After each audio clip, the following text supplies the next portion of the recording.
Gene! Başlıyor!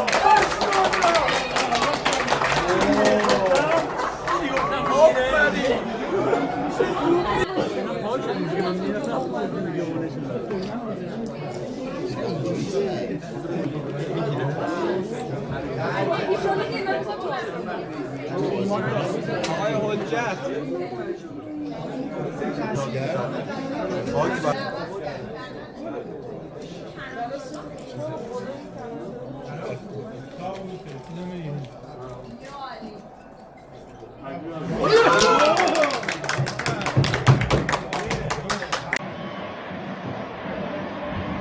دوباره رو دروازه یه ضربه و گل رو ببینم و چون جریان بازی نمی همونطور که گفتم جایگاه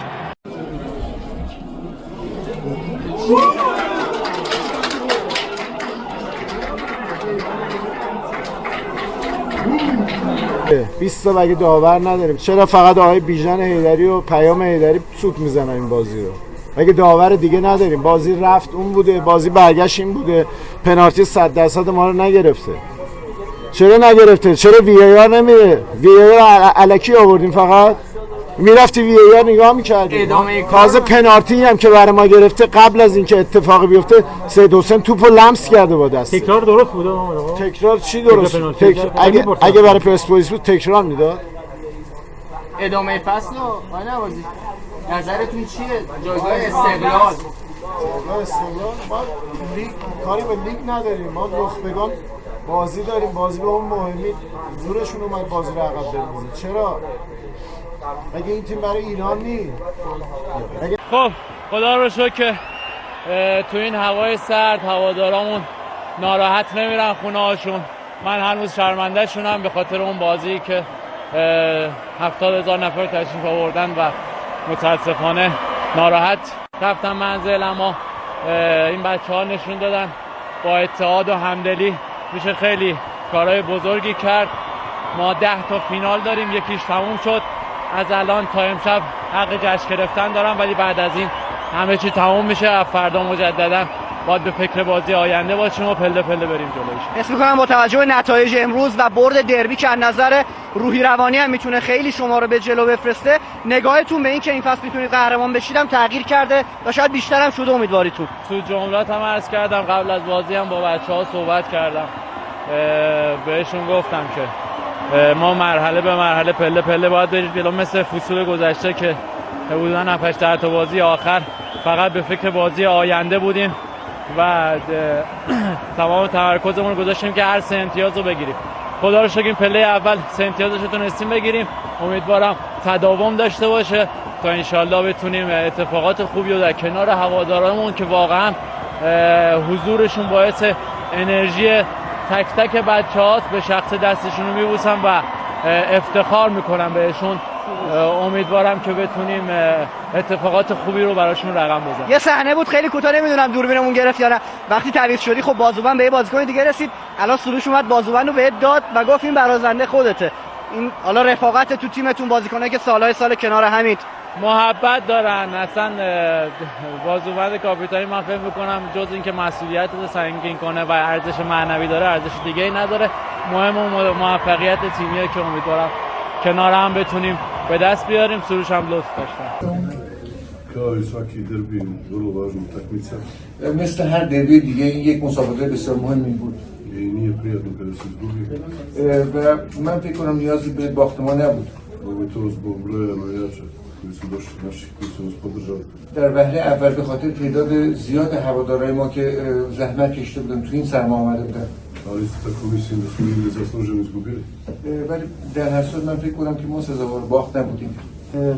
بغیر از 15-20 دقیقه اول که ما تونستیم از اون وضعیت دفاعی خارج بشیم. Ostalo vrijeme فکر کنم در منباقی مسابقه به غیر از اون 15-20 دقیقه اول حداقل ما شانه به شانه حریف بودیم که نگم بعضا برتریت هم داشتیم از نظر بازی و گل‌هایی که دریافت کردیم از اشتباهات واقعا فاجعه آمیزمون بود و به غیر از اون ایصال کثیر تک شانس مسابقه رو واقعا ایجاد کرد وقتی که 2-1 جلو بود از اون پرسپولیس. ولی فکر کنم که نیمه دوم به مراتب بهتر از اونها بودیم. از اونجایی که به هر حال همه مسابقات لیگ و حذفی رو کمابیش تحلیل میکنن و پیگیری میکنن، بله آشنایی داشتن. و تا جایی که به خود جو مسابقه دربی مربوط میشه، خب میدونم که یکی از بزرگترین دربی‌های آسیا هستش. چیزی من فقط بهتون بگم، برای هوادارا میخوام صحبت کنم. استقلال بزرگ هست و بزرگ خواهید ماند، شک نکنید. و همون جوری که ما فکر کنم هفته پیش تونستیم توی بازی بین‌المللی، یه بازی خیلی سخت، دل هوادارامون رو شاد کنیم، امروز متاسفانه نتونستیم. فوتبال حرفه‌ای یعنی همین، یعنی یه روزی هوادارای ما شادن، یه روزی غمگینن و چیزی که هست الان ما 3 روز دیگه بازی بسیار بزرگی بین‌المللی و برای استقلال ایران بازی داریم و خواهش میکنم از هوادارا کنار تیم باشن به هر دلیلی، چون ما به هر دلیلی از لیگ ما هیچ امیدی نداشتیم، ولی خب با جون و دل امروز واقعا اصلا قابل مقایسه نبود بازی که ما امروز کردیم و بازی رفتی که ما کرده بودیم تو عراق. واقعا من هنوزم دارم میگم ما سزاوار باخت نبودیم، ولی فوتبال حرفه‌ایه، تبریکم میگم. ولی صحبت من با هواداری استقلال برای چند روز دیگه که بازی بسیار بزرگی داریم، بازی داریم که بهترین بازیکن‌های دنیا قراره بیان تو ایران و درگیر اگر رسانه‌ای واقعا دلش برای استقلال، کنار استقلال، باید کنار استقلال باشه برای 4 روز دیگه. این بازی رو هم پوشش دادن و خدا رو 100,000 مرتبه شکر میکنم. دوباره لطف و عنایت شامل حال ما شد که بتونیم این هوادارامون رو خوشحال کنیم و کم کم چیزی که هست رو بهشون بدیم و خنده رو بزنیم. پنجمین گل تو دربی بود بعد از سفر ایران باز حسین شاهینی سوم گلزن بهتر تاریخ دربی شد. ممنون از محبتت. میگم همه اینا لطف و عنایت خداست. ما تو زمین تلاشمون رو میکنیم، تمام توپایی که به پامون میخوره، چه اونی که 100% به پامون میشینه چه اونی که نمیشینه، لطف و عنایت خداست. یه حکمت توشه که بهترین اتفاق بیفته. همیشه خدا رو شکر کردم و میکنم و تمام تلاشم تو راستای موفقیت بتونیم انشالله بتونیم در آخر فصل هوادارمون رو خوشحال کنیم. راضی بودی از جو ورزشگاه؟ آره خدا رو شکر، جو خیلی خوبی بود، هم از طرف طرفدارای استقلال هم از طرف طرفدارای پرسپولیس. دیگه انقدر به اون تجربه رسیدن که یواش یواش داره همه چی به رو به جلو و رو به بهبودی و خوبی پیش میره. اون صحنه‌ای که پنالتی قرار شد دورسون دوباره رفت پنالتی دومو بزنه وقتی داور تجدید پنالتی کرد، چی شد؟ چی گفتین به دورسون؟ نه جناب کارتال بنا به دلایلی تصمیم گرفتن تغییر کنه به همون جوری که بازی فولاد توی من گل نشد و بنا به احترام، چون میدونیم هممون اهداف تیمیه و راجع به این مسئله هیچ کس ناراحتی خاصی نداره و واسه تیم تلاش می‌کنه.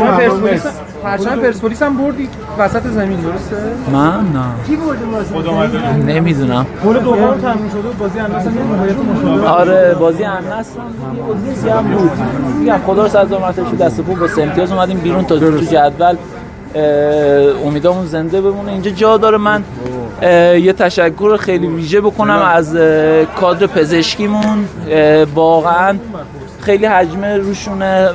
من اینجا باید بگم بهتون که به همه عزیزان که واقعا شب و روز زحمت میکشن، تمام تلاششون میکنن، در رأسش آقای دکتر زرین، علی اعظم، اسدی، آقای قدیری و همه دوستان پزشکی و کادر فنی، تدارکات تمام تلاششون رو دارن میکنن. من خودم از قبل بازی فولاد دچار یه سری از گرفتگی‌ها، مسئولیت‌های جزئی بودم که شبانه روز چه برای من چه برای همه بازیکنان دارن تلاش میکنن که تو نزدیکترین بازی که میشه، تو کمترین زمانی که میشه بازیکن برگرده و بتونه به تیم کمک کنه و واقعا ازشون تشکر میکنم و این همه انتقادات رو به حق نمیدونم. خیلی اجازه بدید من 2 تا موضوع خودم میگم، خودم هم جواب.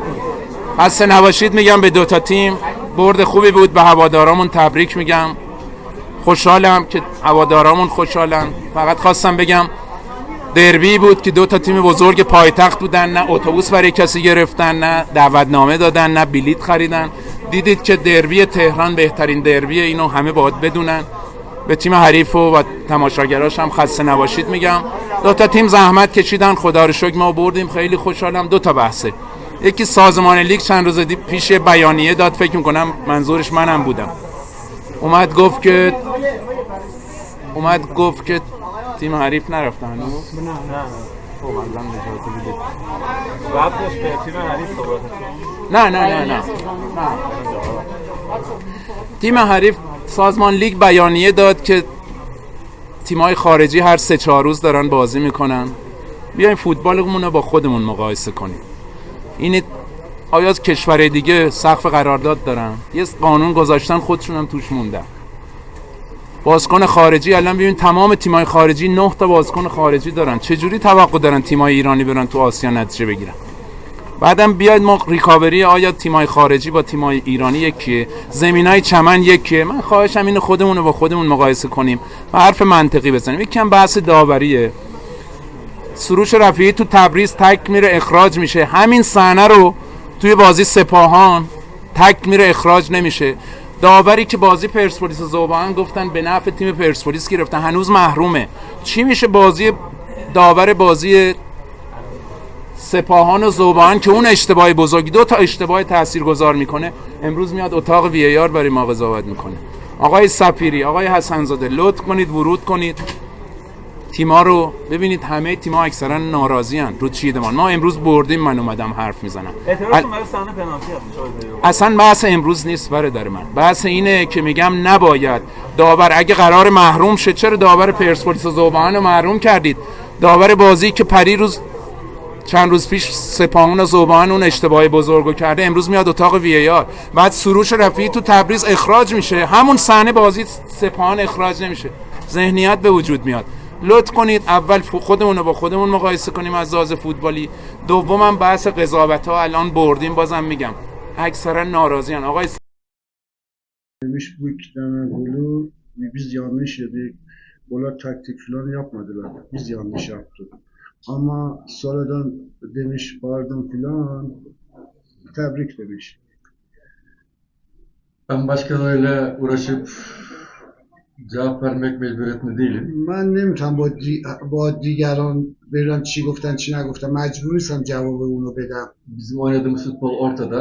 اون بازی که ما کردیم وسط معلوم بود. Maçı bir daha izlesin rakip takım antrenörü o zaman. مربی حریف یه بار دیگه بازی رو نگاه کنه. Maç başından sonuna kadar futbol oynamak isteyen, topu yere indiren bir Persepolis var. از اولش تا دقیقه 90 تیم پرسپولیس بود که تو زمین همه چی دستش بود. Onları oynatmadık, kilitledik, sürekli uzun oynadılar. اونا رو نذاشتیم فوتبال بازی کنن. Sağ مجبور kanattaki شدن. oyunculara top atıp ondan orta yapıp sonuç almaz. Başka hiçbir oyun organizasyonları yok. مجبور شدن فقط پاسای بلند بدن و از سمت راست بیان که ما اینا رو میدونستیم. Kaç maçtır bakıyoruz, izledik, analizleri yaptık. Tek onların oyun içerisindeki yaratıcılığı bu. ما چند تا بازیشون رو تعقیب کردیم، نگاه کردیم، تنها کاری که میکردن پاس بلند سمت راست میدادن، از اون ور منظورش رامینه. Hem de bizler futbolcularımla birlikte çok büyük bir moral oldu. ببینید با این بردمون هم طرفدارا هم جامعه فوتبال طرفداری ما اینا خیلی خوشحال شدن امروز. Tekrar şampiyonluğa ortak olduk. دوباره شریک قهرمانی شدیم، نزدیک به قهرمانی شریک شدیم به تیم قهرمان. Sezon sonuna kadar biz elimizden gelen en iyisini yapacağız. تا آخر بازی از دستمون هر چی بیاد انجام میدیم. Tekrar şampiyon olup bütün taraftarlarımızı mutlu etmek istiyoruz. و تکرار قهرمان بشیم و کل طرفدارامون رو خوشحال کنیم. آقای کارسان سلام عرض می‌کنم. میلاد عزیزی هستم، خبرنگاری برنا. امروز علی علیپور یه پنالتی گرفت، یه گل زد، برای صدر جدول گلزنا. فکر می‌کنید عملکردش طوری بوده که سرمربی تیم ملی رو مجاب کنه که دعوتش کنه تیم ملی و فکر می‌کنید لیاقت پوشن تیم ملی داشته باشه؟ علیپور bir pozisyonda penaltı aldı, gol attı sonra Alipur. Şimdi siz acaba milli takım için bunu hoca alabilir mi? Şimdi kral oldu. Alipur maçtan sonra gelip bana sarıldı, beni havaya kaldırdı. علیپور بعد از بازی اومد منو بغل کرد، منو پرت کرد هوا.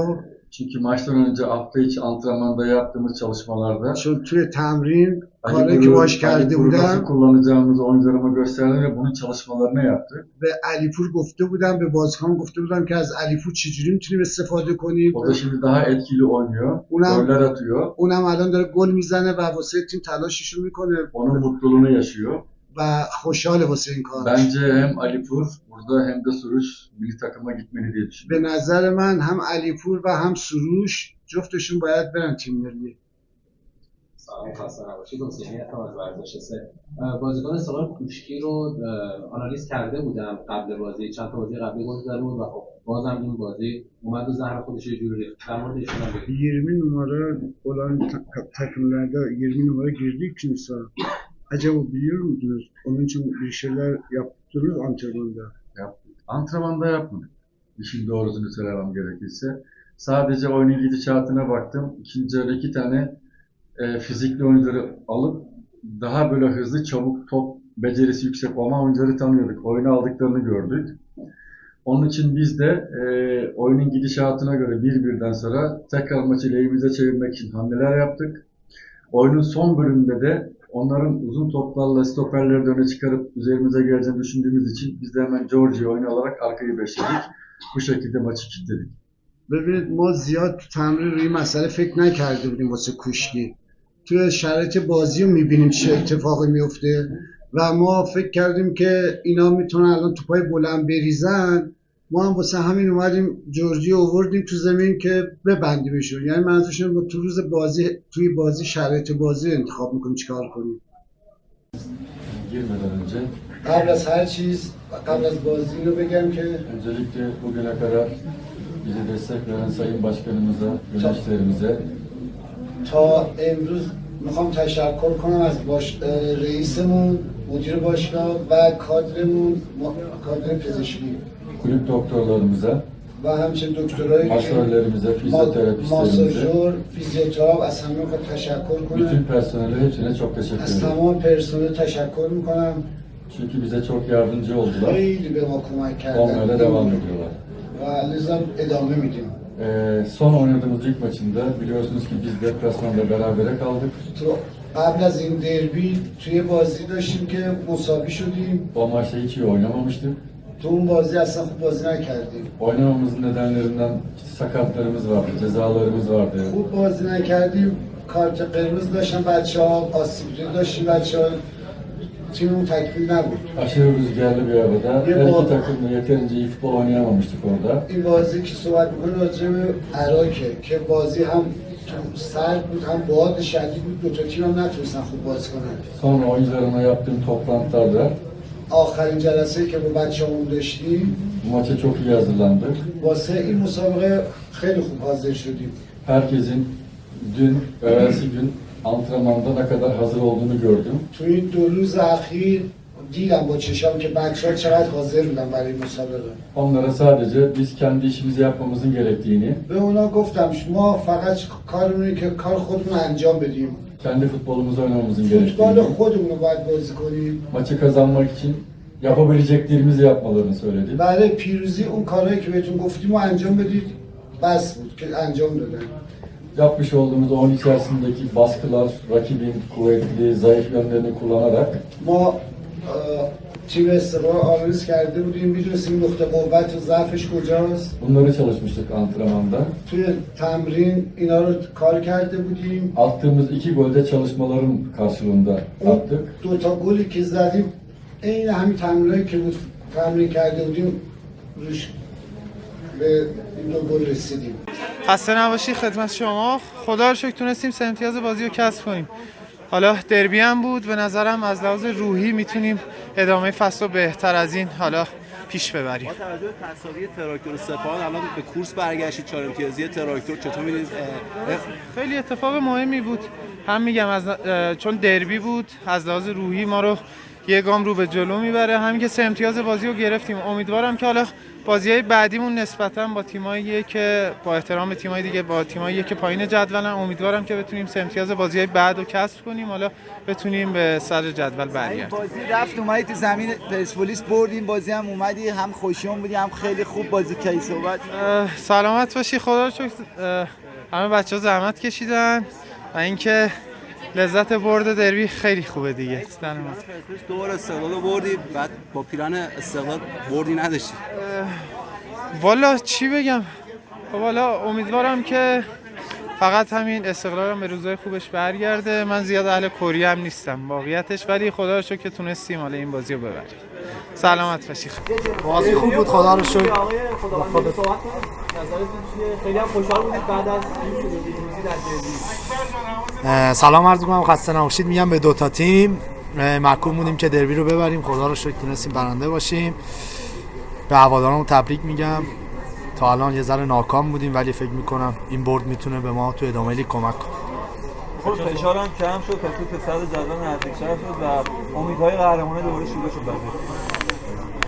پارسال هم همینجوری بود و فکر میکنم تو ادامه رو اگه باهوش باشیم بتونیم امتیازهایی که هست رو جمع کنیم، میتونیم مثل پارسال دوباره قهرمان بشیم. ولی راه سختیه، واقعا تیم‌های مدعی زیادن، ولی ما بازم امیدواریم و برای این تلاش میکنیم. تکرار که آقای کارتار سرمربی شد داری تبدیل به نیمکت نشین میشه. فکر کنید خیلی سخته که دوباره برگردید تو ترکیب سابق مثل زمان آقای گالیدو؟ اولین بازیم بود بیرونم. اولین بازی بود که بیرون بودی؟ بازی قبلی؟ بازی قبلی فیکس بودم. فقط جای خودم بازی نکردم همین. آقا تکرار پنالتی من نمیدونم، کارشناسا میدونم. من این تغییر پست چطور آزادی هم ولی بیشتری گرفته آقای کارتار یا شرح وظایف تغییر کرده؟ اومدش ازش بپرسید. حالا خودت بگو. من پستم مفی وسطه ولی مربی وقتی بازی میده من محکومم که بازی کنم. حالا شاید یه ذره کیفیتم بیاد پایین ولی خب باز تلاشم میکنم هر جا که میذارم بازی کنم. ناراحت باخته.